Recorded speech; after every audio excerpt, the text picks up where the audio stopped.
नमस्कार मित्रों, आज युग चिंतन में शाश्वत सुख का राजमार्ग। जीवन में हर मनुष्य सुखी होना चाहता है और सुख प्राप्त करने के लिए वह नाना प्रकार के कर्म करता है। सुख प्राप्त करने के लिए वह धन संपदा अर्जित करता है। धन से वह अच्छे घर, भोजन, वस्त्र आदि की व्यवस्था करता है। वह महंगी गाड़ियाँ खरीदता है, महंगे वस्त्र पहनता है, विविध प्रकार के सुस्वादु भोजन का स्वाद लेता है। वह वायुयान में सफर कर सुख प्राप्त करना चाहता है, पर वह फिर भी स्वयं को पूरी तरह से सुखी नहीं कर पाता है। सुस्वादु भोजन करना, अच्छे घर में रहना, गाड़ियों में घूमना, वायुयान में सफर करना, इसमें बुरा कुछ भी नहीं है। मनुष्य जीवन में हमें भौतिक सुख पाने के लिए भौतिक साधनों की, भौतिक वस्तुओं की आवश्यकता होती ही है। हम अच्छे वस्त्र पहने, अच्छे भोजन ग्रहण करें, गाड़ियों, वायुयानों में घूमकर अपने गंतव्य को पहुँचे, यात्राएं करें, यह तो अच्छा ही है। पर सच यह भी है कि भौतिक आवश्यकताओं की पूर्ति होने की मात्र से मनुष्य पूर्ण रूप में सुखी नहीं हो सकता। यदि भौतिक साधनों के सहारे सुखी होना संभव हो पाता तो भौतिक धन, वैभव, ऐशो आराम की सभी वस्तुएं अर्जित कर लेने पर मनुष्य पूर्ण रूप में सुखी हो गया होता। यदि यह सत्य होता तो जिनके पास अथाह धन संपदा है वे संसार के सबसे अधिक सुखी व्यक्ति होते, पर ऐसा कभी नहीं होता।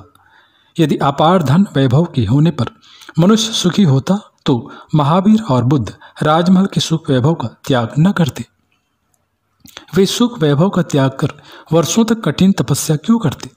वर्षों तक कठिन तपस्या व ध्यान के पश्चात जब महावीर और गौतम को आत्मबोध हुआ तब उन्होंने संसार को यह बतलाया कि अज्ञान ही मनुष्य के दुखों का कारण है और ज्ञान के द्वारा अज्ञान का समूल नाश हो जाने पर ही मनुष्य दुखों से मुक्त होकर पूर्ण रूपेण सुखी हो सकता है।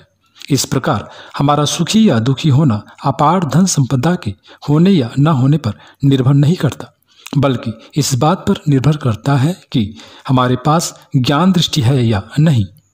जैसे दृष्टिहीन होने पर व्यक्ति संसार के सौंदर्य को नहीं देख पाता, उससे आनंद नहीं ले पाता, उसी प्रकार ज्ञान दृष्टि न होने पर हम अपार धन संपदा के होने पर भी दुखी रहते हैं। पर जो ज्ञानी हैं वे अपार धन संपदा के बीच रहकर भी सुखी रहते हैं और फकीरी में भी सदैव आनंदमग्न रहते हैं।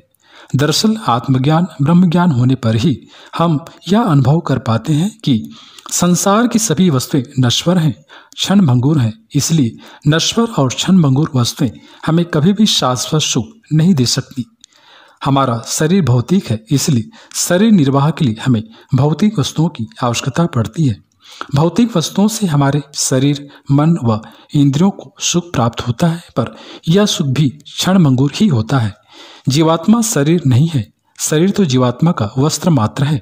इसलिए असली जीव शरीर नहीं बल्कि शरीर में वास कर ही वही जीवात्मा है, जो सच्चित आनंद स्वरूप ब्रह्म का ही अविनाशी अंश है।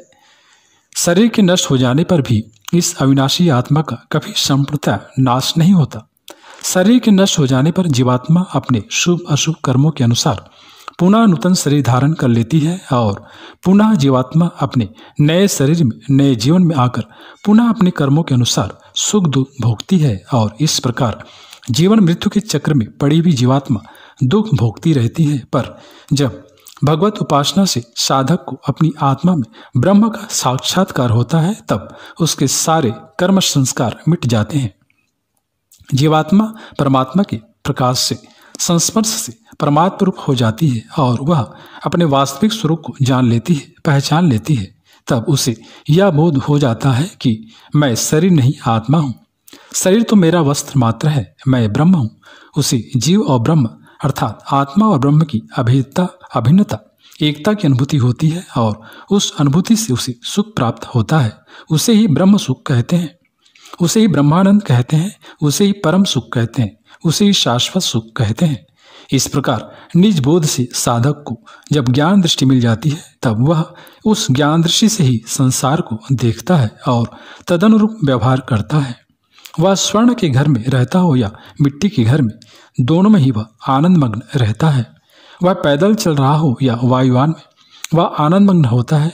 वह रोटी खा रहा हो या 56 प्रकार के सुस्वादु व्यंजन, वह आनंदमग्न रहता है। क्योंकि वह हर पल निज बोध में ही स्थिर होता है। किसी वस्तु व्यक्ति से उसकी कोई आसक्ति ही नहीं रही। उसके लिए न तो कोई मित्र होता है न शत्रु। वह सब में उसी ब्रह्म को देखता है और आनंदित रहता है। वह सुख दुख मान अपमान हर्ष विषाद से परे होकर सदा समत्व की स्थिति में होता है।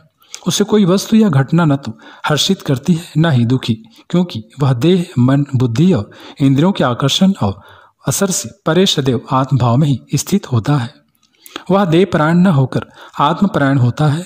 वह देह में होते हुए भी विदेह होता है, क्योंकि देह के प्रति उसकी कोई आसक्ति नहीं होती। मन व इंद्रियां उसे विचलित नहीं कर पाती। वह सदैव अपनी आत्मा से ही आत्मा में सर्वज्ञ सर्वव्यापी ब्रह्म का ध्यान करता है और उसी से उसे सदैव ब्रह्म सुख परम सुख शाश्वत सुख का अनुभव होता है।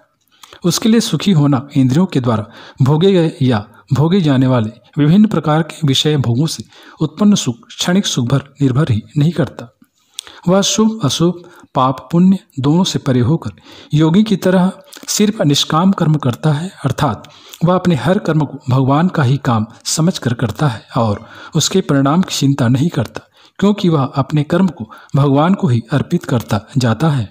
मित्रों, इसलिए वह सफलता असफलता में भी संतुलित और प्रफुल्लित रहते हुए अपने हर कर्म को कुशलता के साथ संपूर्ण शक्ति सामर्थ्य व ऊर्जा के साथ संपन्न करता है और सदैव आनंदित रहता है।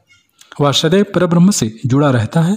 परिश्रम द्वारा धन वृत्ति से धन अर्जित करता है और उस धन से विश्वरूप भगवान की सेवा करता है। वास्तव में यही शाश्वत सुख का मार्ग है, राजमार्ग है, जिस पर चलकर कोई भी शाश्वत सुख परम सुख प्राप्त कर सकता है।